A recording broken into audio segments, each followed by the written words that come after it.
আল্লাহ রাব্বুল আলামিন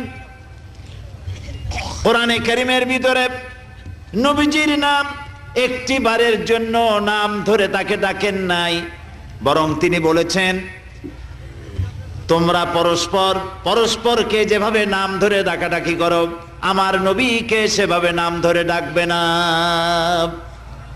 আল্লাহ নিষেধ করেছেন আমার নবীর নাম ধরে ডাকবে না। সুবহানাল্লাহি ওয়া বিহামদিহি।